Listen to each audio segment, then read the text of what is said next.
The tiny British armoured box that spawned 113,000 clones in 14 countries. Imagine an armoured vehicle so small that its crew sat shoulder to shoulder like sardines in a tin, so cramped that the driver's legs straddled the engine, so low to the ground that a tall man could step over it. And yet, this bizarre little machine became the most mass-produced armoured fighting vehicle in the entire history of warfare. 113,000 of them rolled off assembly lines on 4 continents. 14 nations built them. And before this story ends, you'll discover the fatal design flaw that turned this mechanical marvel into a death trap. They called it the Universal Carrier, but there was nothing universal about its beginnings. Britain entered the 1930s facing a problem that would define modern warfare. The trenches of the Great War had proven one terrible truth. Men on foot die in appalling numbers. Machine guns turned infantry advances into suicide missions. Artillery transformed no man's land into a killing field measured in yards per 1,000 lives. The tank had promised salvation, but tanks were slow, expensive, and far too few to protect every soldier. The British Army needed something else, something cheap enough to build by the thousands, fast enough to dodge shellfire, armored enough to stop bullets, small enough to slip through terrain where tanks bogged down. They needed a vehicle that could carry a handful of men and their weapons right up to the enemy's throat, and do it without bankrupting the empire. The answer emerged from the drawing boards of Vickers Armstrongs in 1934. It wasn't elegant, it wasn't impressive. It was a metal box on tracks, barely 10 feet long and 6 feet wide. The original Bren Gun Carrier looked like someone had chopped a tank in half and forgotten to add the turret. But that ungainly little machine could move. The carrier sat just 5 feet tall. Its Ford V8 engine, the same power plant found in American civilian trucks, pushed it to 30 miles per hour across open ground. Armor plating ranged from 7 to 10 millimeters thick, enough to deflect rifle rounds and shrapnel, not enough to stop anything larger. The design philosophy was brutal in its honesty. Speed and size would keep you alive, not steal. Inside, the layout defied every notion of comfort. The driver sat front and center, legs spread wide on either side of the engine compartment. The heat must have been extraordinary. To his right sat the Bren gunner, manning the light machine gun that gave the early versions their name. Behind them, crammed into a space barely large enough for luggage, sat 1 or 2 more crew members, depending on the variant. There was no room to stand, barely room to turn around. You rode into battle folded like a letter in an envelope. The genius wasn't in luxury. The genius was in the tracks. Before we go on, if forgotten and impossible war machines fascinate you, subscribe to Forgotten War Relics, and hit the bell so you never miss one. Those tracks were derived from the Carden-Lloyd Tanket, an even smaller experimental vehicle from the late 1920s. But where the Tanket had been a curious dead end, the carrier's suspension system was a revolution in miniature. Horseman coil springs gave it a ride smooth enough to fire weapons on the move. The tracks could chew through mud, sand, and snow with equal contempt. Ground pressure was distributed so efficiently that the carrier could float across terrain that swallowed heavier vehicles whole, and it was cheap, staggeringly cheap compared to a tank. By 1936, the British Army was ordering them in quantities that made factory managers weep with joy. But the design kept evolving. The Bren Gun Carrier spawned cousins. The Scout Carrier, the Cavalry Carrier, the Machine Gun Carrier. Each variant tweaked for a specific role, but all sharing that same cramped chassis and reliable running gear. Then, in 1940, the War Office made a decision that would echo across continents. They stopped the proliferation of variants and standardized everything into one design. The Carrier, Machine Gun, Number 2, Mark 1. History knows it better as the Universal Carrier. One platform, infinite roles. Build it once, modify it in the field. Production exploded. British factories churned them out by the hundreds per month. But that wasn't enough. Not nearly enough for a global war. So the blueprints traveled across oceans. Canada built them. Nearly 30,000 Universal Carriers rolled out of Ontario and Quebec. Australia manufactured them in Melbourne. New Zealand added their own production lines. Ford plants in the United States produced thousands for Lend-Lease. Even after the war, countries like Belgium, France, and Italy kept building them under license. The numbers are almost absurd. 113,000 Universal Carriers and close variants. More than any other armored fighting vehicle ever built. More than the famous Sherman tank. More than the Soviet T-34 in its original production run. This tiny metal box, this claustrophobic nightmare on tracks, became the most ubiquitous armored vehicle the world had ever seen. But ubiquity came with variation. The Universal Carrier became a platform for mad improvisation. Armies mounted anti-tank guns on it, mortars, flamethrowers. Some versions carried stretchers for wounded men. Others hauled ammunition or towed artillery pieces. The Wasp variant mounted a flamethrower that could spray liquid fire 70 yards.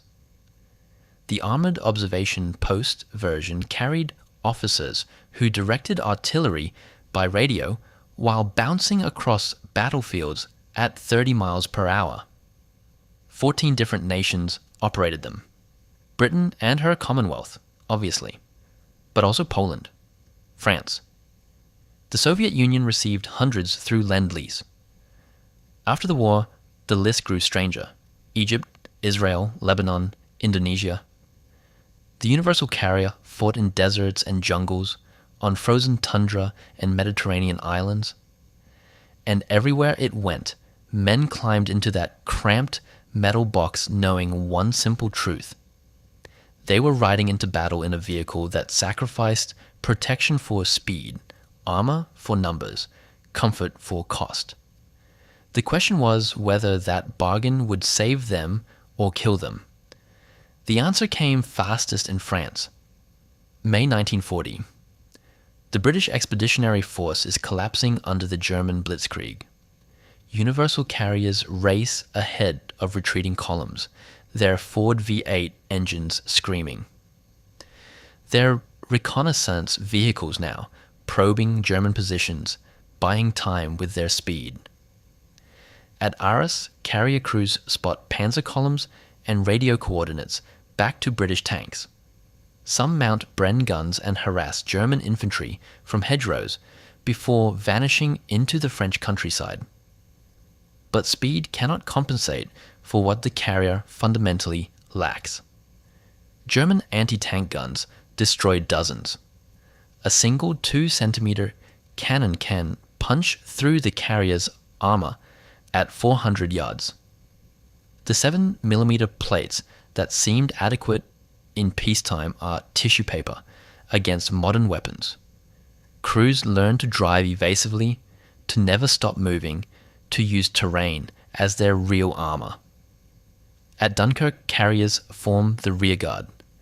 They cover retreating infantry, darting between German positions, creating chaos with their mobility.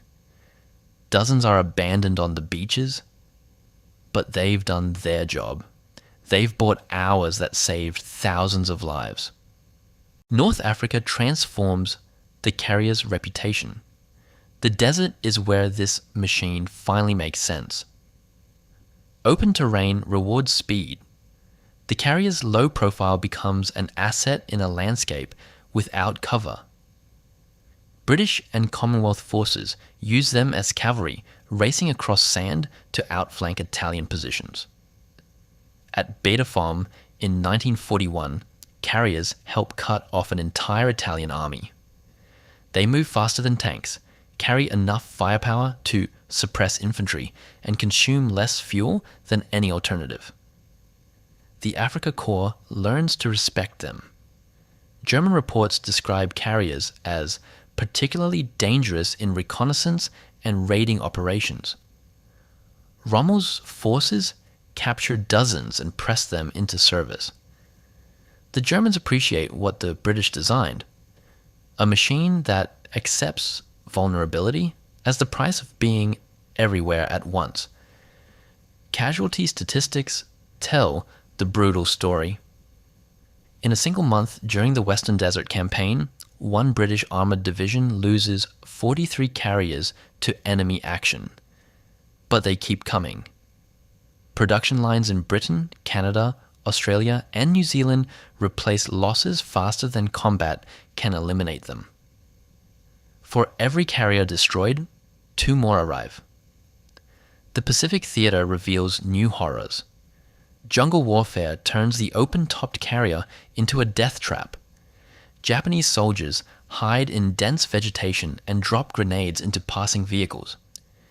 In Burma and New Guinea, carrier crews weld improvised roof plates and canvas covers, anything to stop what's falling from above. The Australians develop new tactics, using carriers in pairs, one providing covering fire while the other advances. But the jungle also proves why the carrier exists. Tanks bog down in mud. Wheeled vehicles cannot navigate the terrain. The carrier, with its low ground pressure and track design, goes where nothing else can. Australian forces use them to supply forward positions along impossibly narrow trails. They carry wounded men out of battles where no ambulance could reach. One Australian unit in New Guinea operates 19 carriers continuously for 4 months in conditions that destroy heavier vehicles within weeks. Maintenance crews work miracles with spare parts scavenged from wrecks. Europe, 1944. The carrier finally comes home. Normandy beaches see thousands of carriers land in the first waves. They race inland ahead of tanks, scouting German positions, marking minefields, directing artillery fire. In the Bocage country, their small size becomes crucial. They slip through gaps in hedgerows where Shermans cannot fit. Infantry divisions used them to maintain pace with armoured spearheads.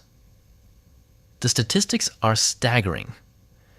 By war's end, British and Commonwealth forces operate over 30,000 carriers across all theatres. Canadian production alone exceeds 28,000 units. Total casualties remain uncertain, but estimates suggest that more than half of all carriers built were destroyed or damaged in combat. Yet, production always exceeded losses. The fatal flaw was never rectified. The universal carrier entered the war vulnerable and remained vulnerable. Crews died in vehicles that couldn't protect them. But the alternative was fighting without mobility, without the ability to be everywhere simultaneously, without a platform cheap enough to lose by the thousands. After 1945, the universal carrier fades into obscurity with shocking speed. Armies dump them by the hundreds. Some nations use them into the 1960s, but as support vehicles, not combat machines. Israel mounts anti-tank weapons on surplus carriers and uses them in early conflicts. But the age of the armored box is ending. What remains is a peculiar legacy. The universal carrier proved that sometimes quantity itself is a quality. That vulnerability accepted can enable tactics that heavy armor prohibits. That a machine doesn't need to protect its crew to change warfare. 113,000 built, tens of thousands destroyed, millions of miles driven across every continent except Antarctica. Men climbed into that cramped metal box knowing the odds, and the box kept coming anyway. The universal carrier didn't survive because it was good. It survived because it was everywhere. If you enjoyed this, subscribe to Forgotten War Relics for more of the strangest machines history forgot.